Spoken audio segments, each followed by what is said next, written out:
Hello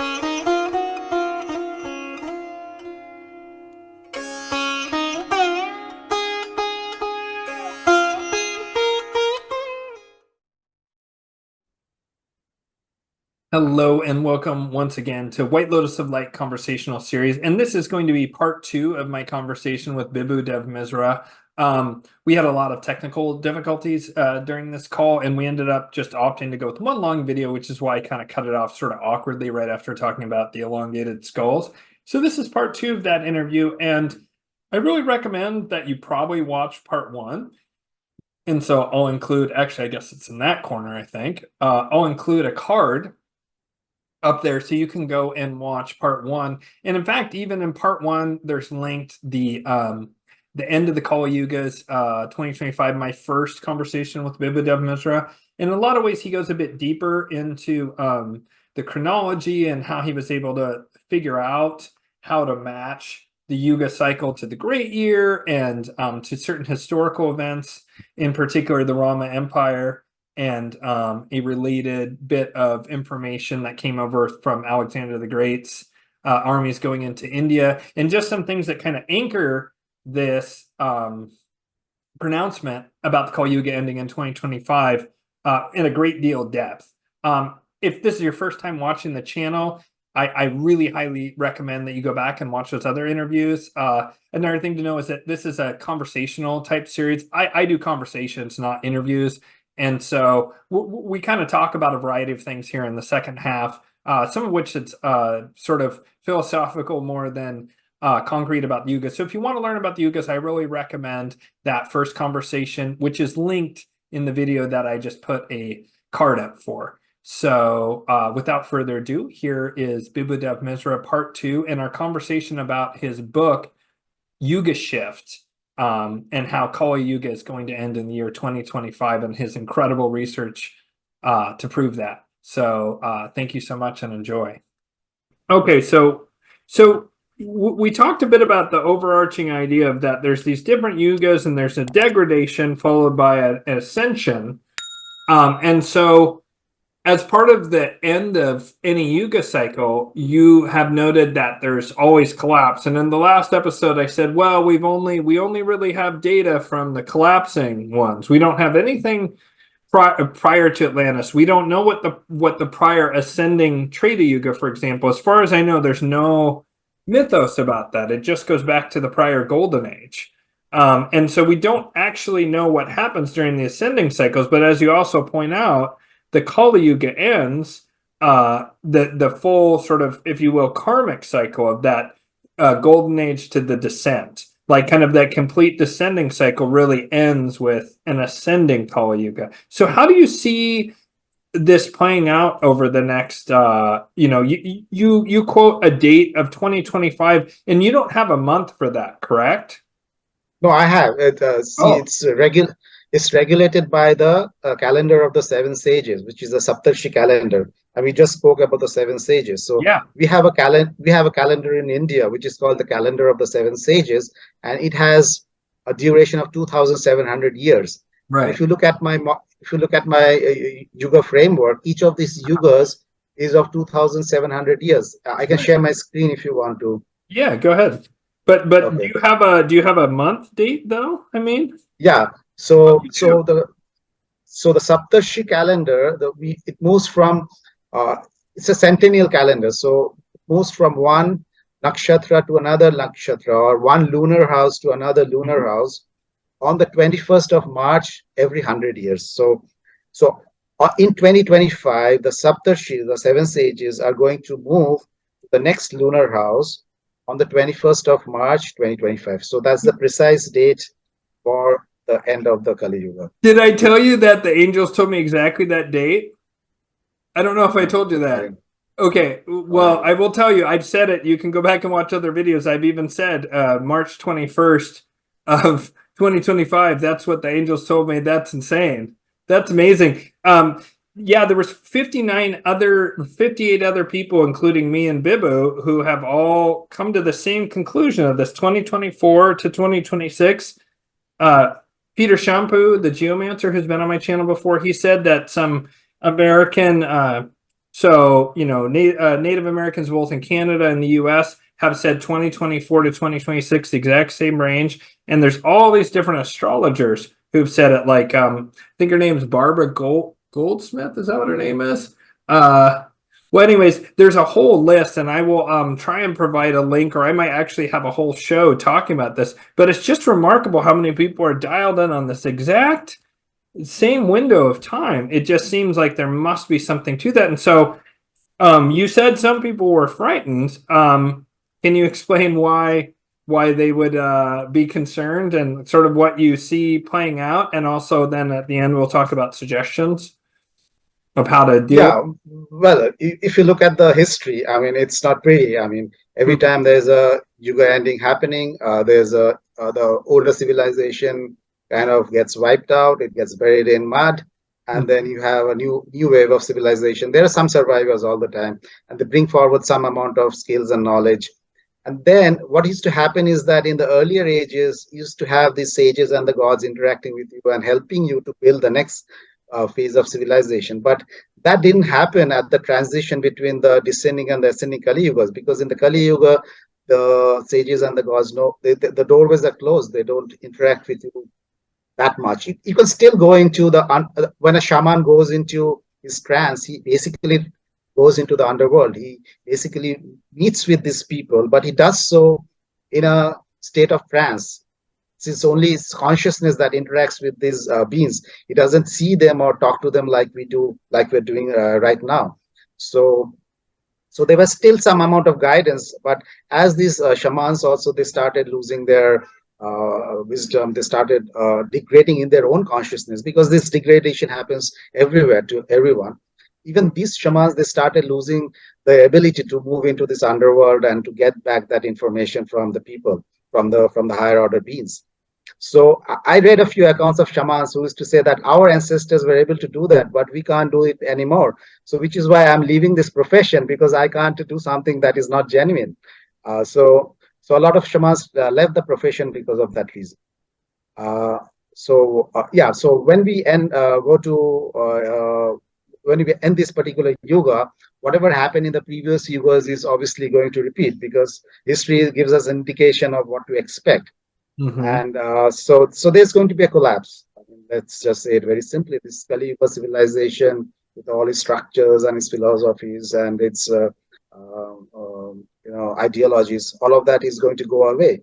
And because you can't build on top of this anymore, because we have gone down so much. We've developed a lot of technologies that are helpful for us today, but all of those technologies are also very harmful for the environment, and they're also, a lot of them are addictive, and you can use them for a war and other violent purposes. In fact, most of the technologies came out of war. It was the colonialization, during the period of colonialization. That was the time when they started inventing this gunpowder and machine and firing and guns and other stuff. And a lot of technologies came out of this initial wave of technology that was developed for the purpose of war. So you can't carry these technologies into the next yuga, even though they're very useful to us now, because you can't have anything in a high yuga that causes any kind of harm either to our consciousness or to the environment.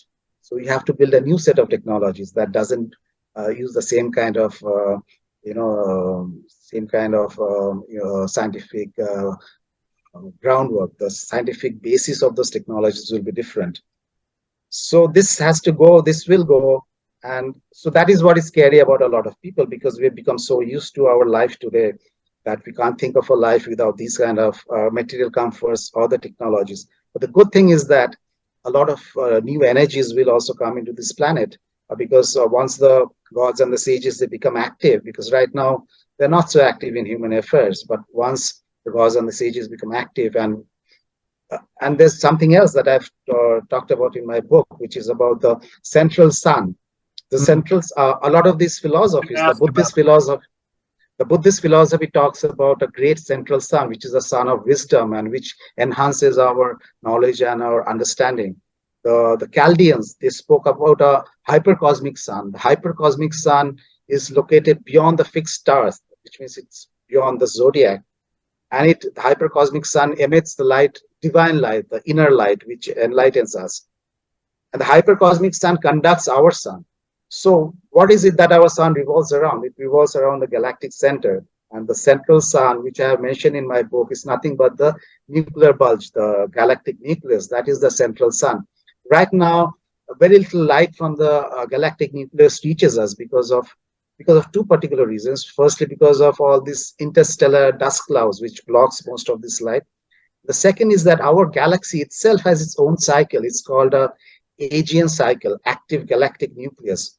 Our galaxy, the nucleus sometimes becomes extremely luminous, and it overshadows the light from the rest of the galaxy by a factor of 4 or 5 times. It becomes so luminous. And we have this cycle. Scientists are not yet sure what is the duration of this cycle, but what I've mentioned in my book is that this duration is exactly equal to the Yuga cycle of 25,800 years. So when and the central engine of this nucleus is the black hole.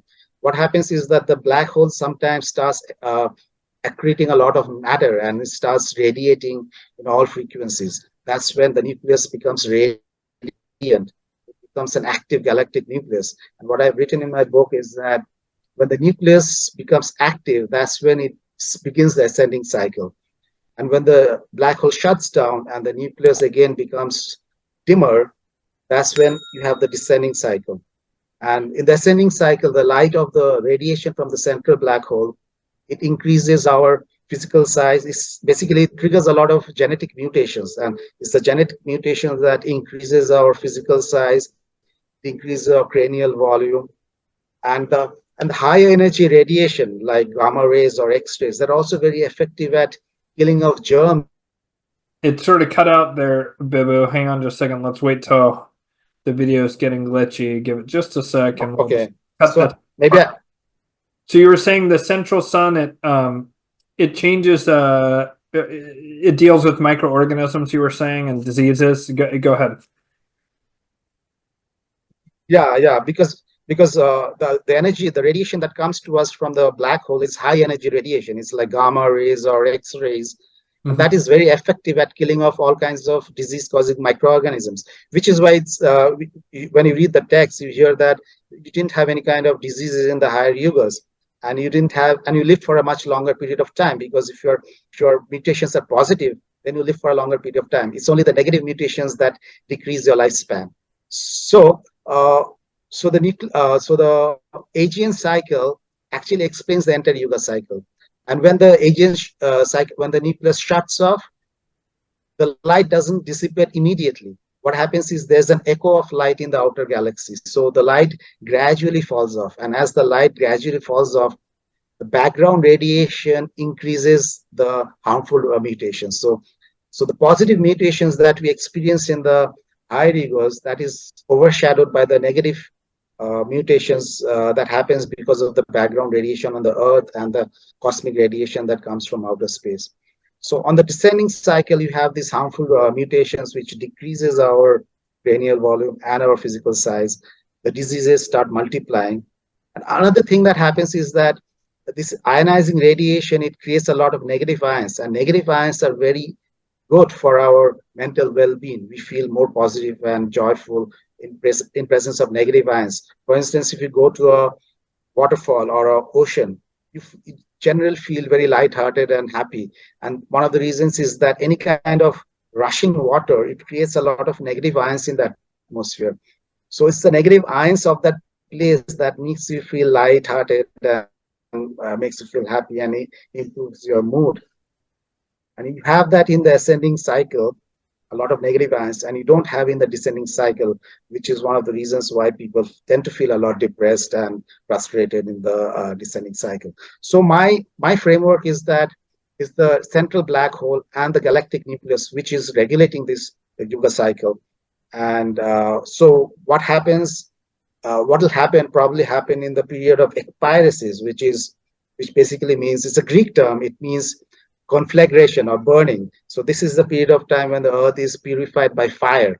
Whereas on the other hand, on the other side of the Yuga cycle, after the end of the golden age, you had a period of cataclysmos, which again is a Greek term which means a deluge or flood. So that was the time the earth was destroyed by water, and then you had the descending cycle. So there's going to be two things. For the positive thing is that the galactic nucleus will again turn into the Oh, central it froze up again. sun. Will get new sources of energy. It froze up. It froze up again, Bibhu. Okay. So you said the galactic center. You said there's two things that are good news: the galactic center, and then it cut off. Central sun is going to become active, though the sun of wisdom in this period.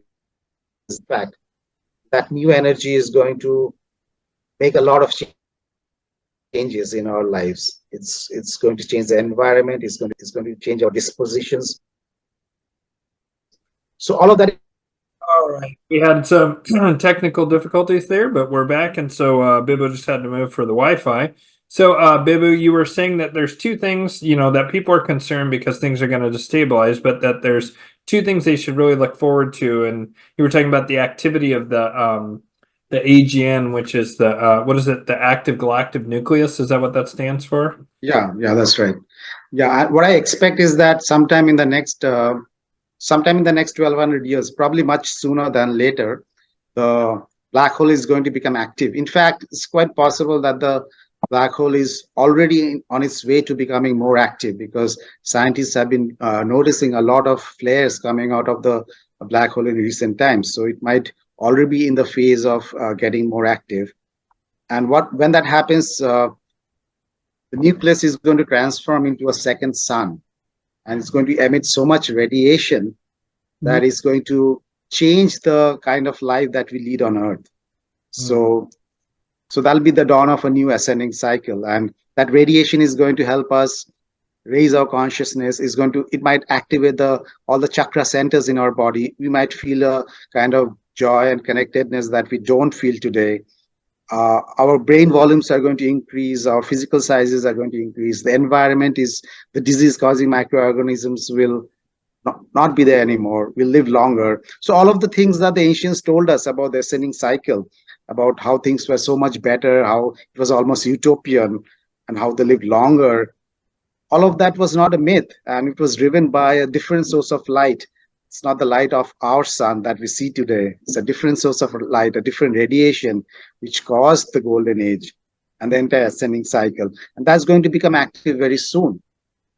So that's something to look forward to, And but on the negative side, whenever we enter into a Yuga ending phase, and if you look at what's happened in the past, there's always a big war. I mean, people become polarized. There's a polarization between the dark forces, which want to keep things under control, which they want to enslave the whole of humanity. They want more and more power for themselves. And then there's also a fight back on the other side, where people say that, no, we are not going to tolerate these kind of injustices anymore. So people get more courage to stand up for their convictions, which is something that's probably happening now. So there's more polarization, and there's always a war. In our Indian epics, we have two epics. One is the Mahabharata and the other is the Ramayana. And in both cases, both of these epics are situated at the period of transition between the yugas. And in both the epics, you have a big global war. And if you look at the world now, we are pretty much on the way to going there. I mean, you don't even need to read about the yugas to know the direction in which we are headed today. So that's something that we need to be aware of, that we are going towards a violent and warring phase. And it might seem that the negative forces, they're too powerful to be overcome. But then there's another thing, and that is, what is it that actually causes this devastation at the end of a yuga? When I looked into the past few transitions, I found that comet and meteor impacts play a very important role. And then I questioned as to where are these comets coming from. And then I realized that there's this British astronomer and his colleagues called Clube and Napier. They said that one of the meteor streams that the Earth passes through in course of our annual revolution around the sun is the Taurid meteor stream. We pass through it starting in September, October, it continues all the way till November. And the Taurid meteor stream, at its core, has a very large comet, and it's surrounded by fragments of that particular comet. So a very large comet came into our inner solar system around 30,000, 40,000 years ago. and it started breaking up into pieces, and that created this huge stream of meteors called the torrid stream. And our planet passes through it every year, but nothing major happens. Mostly we see some fireball meteors and fireballs, but at the core of that torrid stream are some gigantic comets, which broke off from the parent comet. As so, and our planet receives, basically runs through that core, through that dense core of swarms every 2,500 years to 3,000 years, and that's when we get a lot of high impacts happening all over the world. And I believe that number, it correlates so strongly with the yuga duration of a yuga, because the duration of a yuga is 2,700 years. And what the astronomers are saying that every 2,500 to 3,000 years, you go through the center of that swarm, and that creates a lot of impacts which devastate the civilizations of that period. And guess what? We are passing through the center of the swarm in the years 2032 and again in 2036. So what I anticipate is that these are the two major events, major cataclysmic events, which could decide the fate of our civilization. Wow.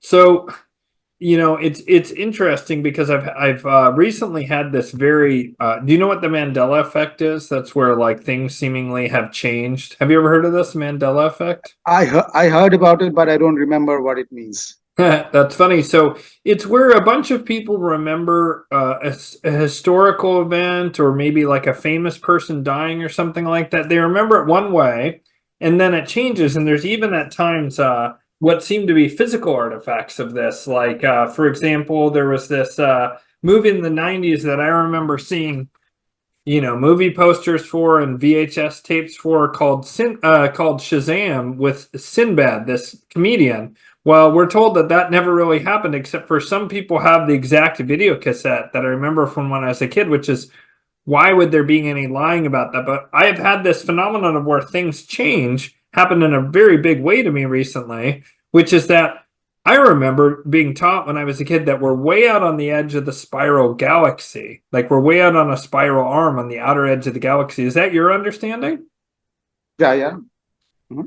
So they're now saying, and I've wondered actually if this isn't a psyops in order for them to be able to rewrite history, that they change things. And then when people go, that's not the way it is, they go, oh no, you just don't remember right? Because that's the mainstream explanation, is that people remember things incorrectly. And a huge amount of them, not all of them, but a huge amount of them have been pop culture related, which would be very easy to manipulate and change. Changing science, for example, would be much harder, or very significant aspects of history. Although I recently had someone tell me the Roman Empire never existed and that's just a made up myth. I'm not even kidding. And I'm like, that's like the most heavily documented, the most artifacts, the most ruins. If you can believe the Roman Empire didn't exist, you can believe anything about history. So one of my theories about the Mandela effect is that it's actually a psyops in order to make people's minds malleable so they can go back and change history in very significant ways. Perhaps by getting everyone to just completely collapse in their faith in authority and the authoritative history and think that no, instead all these weird conspiracy theory versions of history are correct, that are utterly false and are actually probably created by intelligence agencies. I wonder because they're now saying, and on a lot of websites, I'm actually finding both out there, that we're more like towards the center, or not towards the center of the galaxy, but we're midway between the black hole and the outer spiral arm. That we're actually on like a middle part of an arm towards the middle, not the center. The center is the black hole, but between the center and the outer edge would be the middle, and that people are saying that we're in the middle now. And I'm like, what? I've always remembered it being on the outer spiral arm, that we're way out on the outside of the galaxy. And you apparently recall that as well. That's what you remember as well? Well, actually, what we have found now is that the distance from the center of the galaxy is exactly equals to 25,800 light years. So the Yuga cycle is 25,800 years, and our distance from the black hole is 25,800 light years. So the light which comes out of the black hole takes 25,800 years to reach us. So we are basically seeing the black hole as it was exactly one Yuga cycle earlier. So, so we can look at the state of the black hole or the state of the nucleus, and we can decide which part of the Yuga cycle we are in right now, because it's in phase. It's in phase. Even though light is taking so long to reach us, we are still seeing the black hole exactly as it should be at this point of time, because it's exactly one cycle earlier. Yeah, that's insane. And 25,800 light years is basically in the middle of the galaxy, because one of the radius of the galaxy is around 50,000 light years, because the diameter is around 100,000 light years. So the radius of our galaxy is around 50,000 light years. So 25,800 light years is somewhere towards the middle. Huh, okay. Weird. I'm telling you, Bibhu, I remember when I was a kid that we were on the outer spiral arm, I swear to God. Yeah. That's because our understanding of the galaxy is also changing. We thought that there's not much beyond us, that we are at the outer edge, but now they're finding out that no, there are more arms beyond us. So the galaxy actually extends further beyond. So it's probably an evolving understanding, because it's very difficult to look at our own galaxy and study it like we can for other galaxies which are located, because we are sitting inside the galaxy, so you don't really Right. know the structure all that well. It's Yeah, much easier to study something like an Andromeda, because you can see it through a telescope and study it. that makes sense. That makes sense to me. And that makes me feel a little bit better because that was one of the most unsettling of these things where it's just very different from my memory. And I can even find old posters and stuff that seem to say that. So it must be, that makes sense. It's an evolving aspect of astronomy. See, because what I find wild is this, that people can think that like huge amount of history are completely lied about, like the Roman Empire didn't exist. That's really some next level nonsense. And also that there might have been, one of the things that's out there that like there seems to be a grain of truth to it and also seems false is this idea of Tartaria. Have you heard about this? And that there was Yeah. some global mud flood and that there was a high-tech civilization just 120 or so years ago. Like late 1800s had this very high-tech global civilization, but then there was some kind of war or something, and then there was a mud flood and it wiped a bunch of stuff away, and I'm just like, no, no, I don't buy that for a minute, because there would be, 100-year-old people would be talking about a mud flood. Like there'd be people in their 80s who had heard it from their mom that there was a giant flood of mud. You know what I mean? Like it doesn't make any sense. So, there's an attempt to do these kind of wholesale changes, but I actually like that there's a explainable scientific reason for this galaxy and where we are in the galaxy, because someone got very angry in a comment when I went on some other channel about that, and I was like, what? And I was like, I swear we're on the outer spiral arm, and that's what I honestly remembered. And that's an example of how I make a mistake, because in this case my knowledge hasn't kept up with the state of the art in science. And so yeah, that's fascinating, and I like that explanation. Go we ahead. didn't we didn't even know that a galaxy existed till the 1920s. It was in the 1920s that we figured that we are living in a galaxy. Till that point of time, scientists thought that we are just in some kind of a gas nebula. They didn't know that the Milky Way galaxy existed and what it looked like even 100 years ago. So it's a very evolving understanding of our space and of our existence.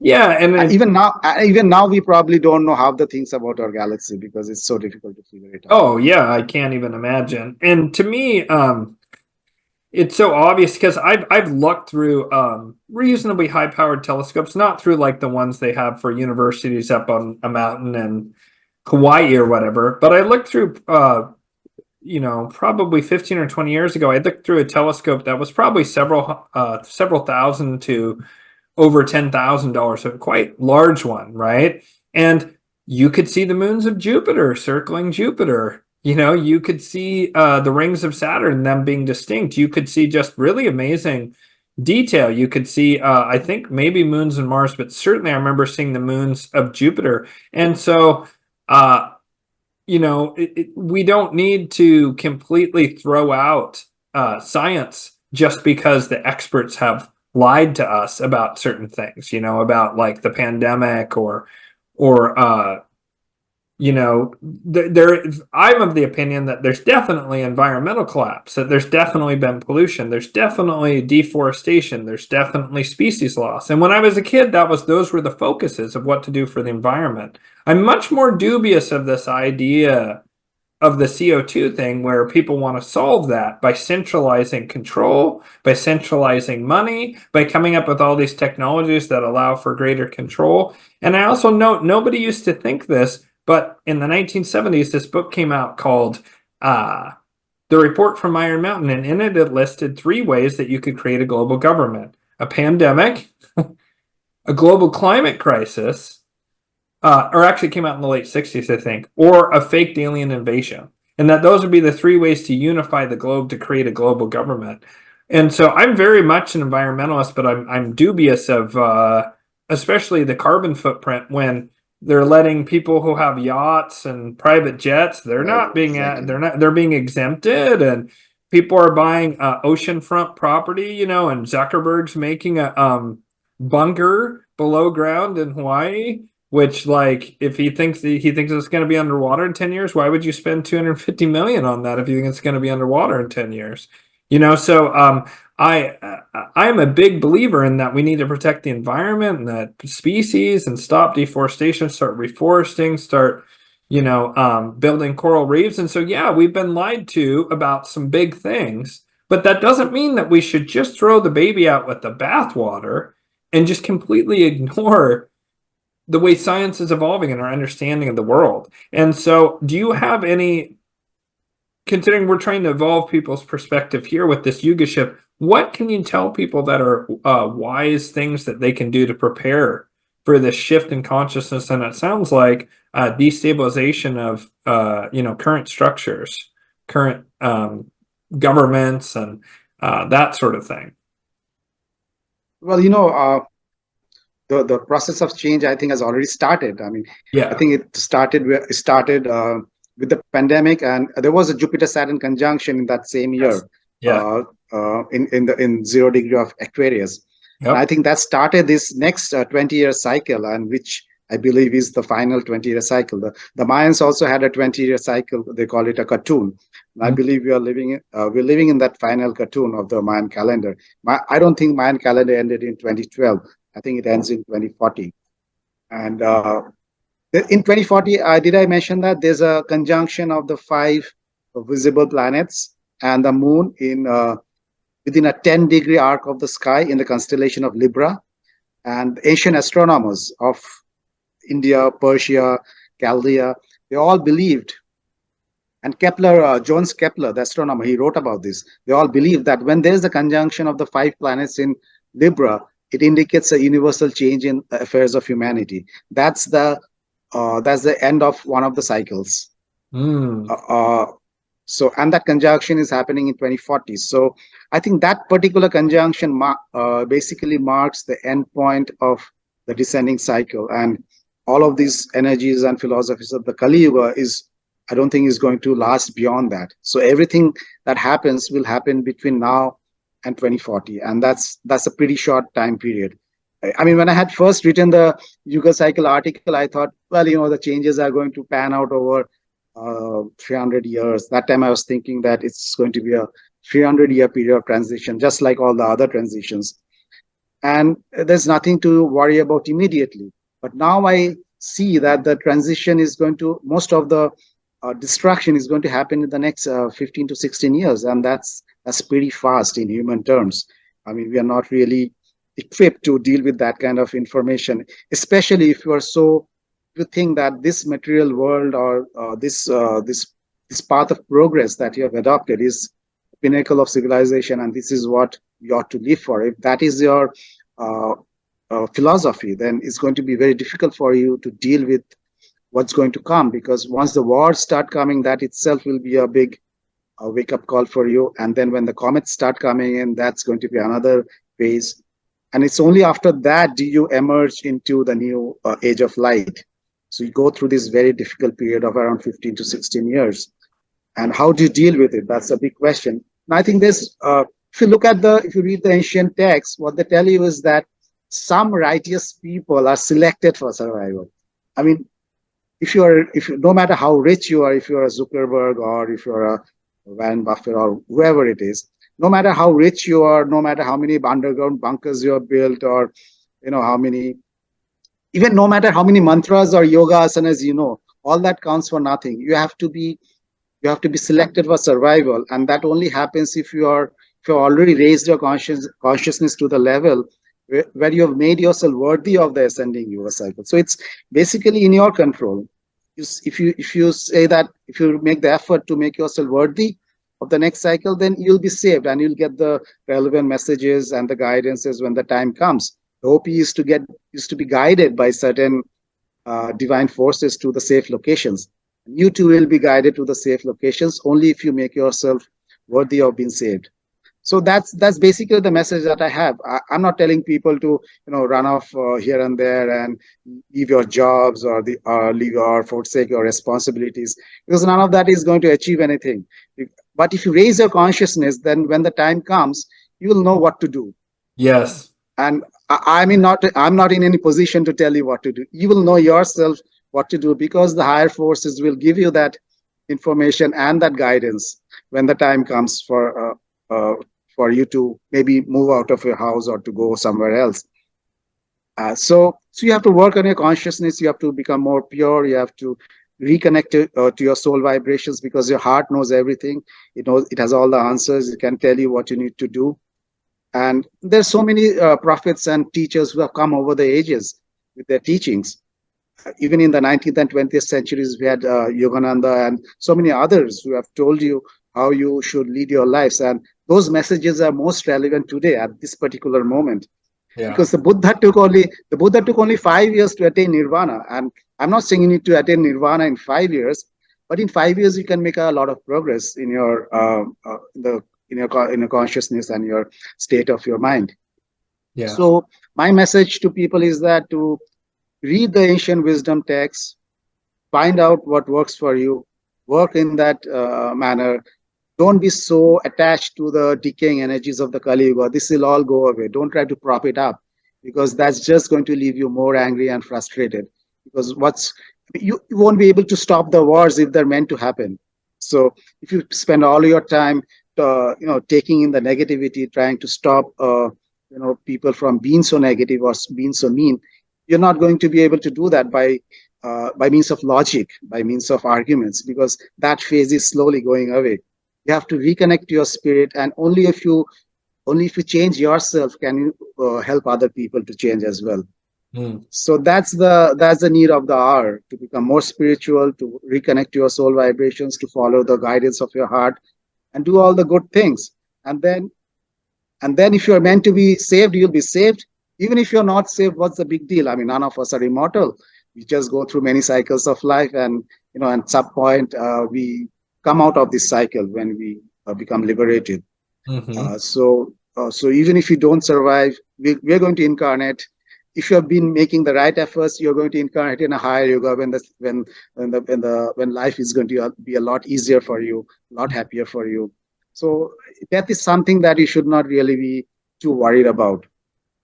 Rather, I think what you should be more worried about is what you're doing while you're alive, whether you're using your time wisely. That is what should worry you, and not death or anything else. Yeah, I couldn't agree more. That's well said. I say all the time on this channel that if you get your internal house in order, the outer world, the physical things will take care of itself. Conversely, you can be in your bunker with all your bullion and beans and bullets and all paranoid and freaked out, and you'll draw that kind of energy to you.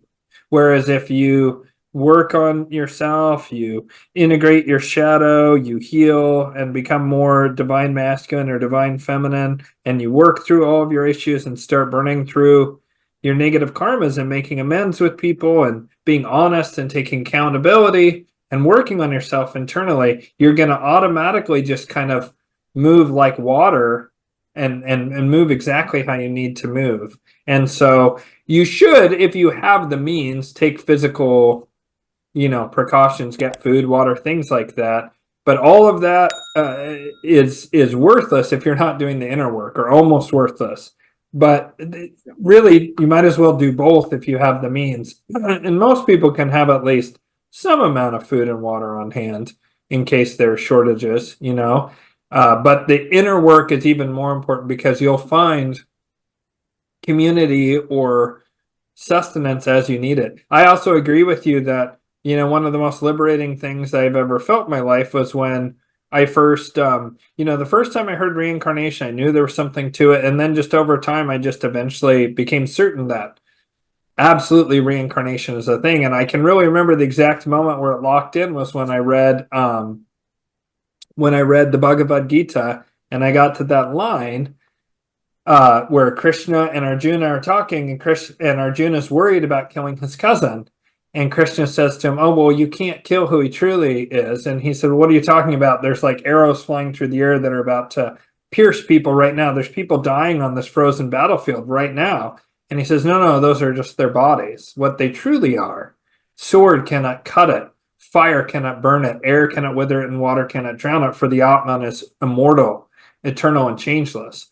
And when I read that passage in the Bhagavad Gita way back in 2000, it was like a bell went off inside of me. And that's really was the moment that my spiritual awakening began.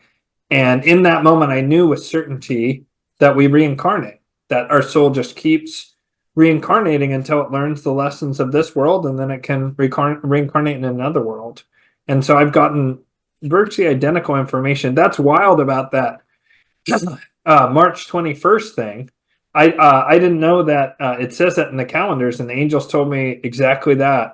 And I thought it was just because, oh, that makes sense, right? Because the equinox starts a new calendar. Certain old calendars would start with on the 21st of March because of the spring equinox. So I thought, oh, that must be why they told me, but I guess the Saptarishi calendar says the same thing. Is that correct? Yeah, that's right. Amazing. Well, Bibhu, is there any final thought? And I just want to say, I have been blown away by the research and the citations. I'm only like, 40 something pages in, but it's been absolutely riveting. It's I had hoped it would be good, and I thought, oh, it'll be pretty good. It's way better than I thought. It's really, really amazing, and I highly recommend it. Again, it's Yuga Shift, the end of the Kali Yuga, and the impending planetary transformation. I have a link down below to to Bibhu's Amazon page. I've also linked it on the prior interviews we did. I now have that pinned as the top comment on both the prior interviews. So hopefully people will go there and buy the book, because I think this is an absolutely tremendous work and very, very important, especially with what's going on in the world right now. So do you have any closing thoughts, Bibhu? Well, I mean, it's been a pleasure talking to you. We've spoken a couple of times earlier. Well, we had one long conversation, and I think we resonate on a lot of these ideas and thoughts. And I was really happy when I spoke to you the first time, and you told me that you're getting this information that the Kali Yuga is about to end. Because what happened in India is that this cycle got extended by a factor of 360. And this 12,000 year or 25,800 year cycle became a humongous number of around 4 million years. And we still have a lot of people in India who believe that the end of the Kali Yuga is a long time away. They have been indoctrinated with that information. And that is exactly what happens in these descending cycles. And that is, the true information gets lost or distorted. And then you have to put in a lot of effort to figure out what could have been the original formulation. So you need to be open-minded and look at information with in a new light. And you have to use some of the modern scientific discoveries, even though I'm saying that these technologies are not going to be carried forward, but they're still very useful to us today. I mean, just like a blind man, when he needs his walking stick, but when he gets back his vision, he doesn't need his walking stick anymore. I mean, the same is true for our technology. We need them now, but when the doorways of light and wisdom open up, when we re-establish contact with the rest of the planetary systems and the rest of the solar systems, then we don't need these kind of technologies anymore. We'll have access to something that is different, that is more in tune with the energies of the new Yuga that is on the way. So that's what I'm saying, that a lot of people are under the misconception that the end of the Kali Yuga is very far away, when it is at our doorstep. 2025 is next year. And then we move into this period of transition, which is going to be very turbulent and very choppy and very up and down, topsy-turvy. You already see the signs of that going on around the world today. So I hope this information goes out to a lot of people. They read the book, they read the article, the book, and they take the message to the people that they think will be receptive to this information, because not everybody is going to be receptive. So it's only going to be a very small percentage of people who would want to read this book. But I hope that you read and enjoy this book, and you take the message to other people as well. Oh, absolutely. I'm definitely going to read it. And it's funny, long before I had you on the show, I was quoting your Graham Hancock article, because the angels gave me a date, and I had read your article many years before and completely forgot about it. And the angel said, a great cycle is coming to an end in 2025, and you call it the Yuga cycle. And I was like, wow, the end of the Kali Yuga. And they're like, yes, the end of the Kali Yuga. And then I was like, I swear I read an article that said that same thing, now that I think about it, and that it rang true at the time. And I went and did a research, and I was like, I think it had something to do with Graham Hancock. And then up came your article again, and I read it really in full about 2 years ago, and I was like, oh my God, like this is it. This lines up exactly with what they said. And so yeah, I think it's a very important book, and I'm very pleased to have had you on. And thank you again for this copy of the book, which is quite an honor to receive with the your signature and little dedication there, which is very kind of you. And so go out and buy Bibhu's book, Yuga Shift. And if you've gotten this far, please hit like and subscribe. And you can find all of Bibhu's information, his website, everything else below in the description. And so with that, I say thank you, and I'll catch you next time. Bye.